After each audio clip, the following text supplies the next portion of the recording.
செல்லுமணி அவர்களை நினைக்கும் பொழுது 2 படங்கள் தான் புலன் விசாரணையும் கேப்டன் பிரபாகரனும் ஒரு மைல்ஸ்டோன். வட இந்திய தயாரிப்பாளர்கள்லாம் போட்டி போட்டு செல்லுமணி அவர்களை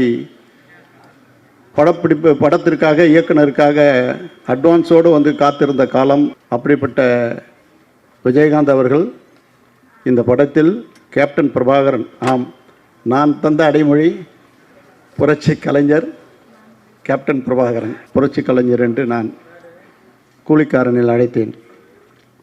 மாபெரும் மிகப்பெரிய வசூலுக்கு சொந்தக்காரராகத்தான் அவர் விளங்கினார். திரையுலகில் எந்த ஒரு பிரச்சனை இருந்தாலும் முன்னணியில் வந்து நின்று அவர் பணியாற்றிய விதம் காலத்தால் மறக்க முடியாதது.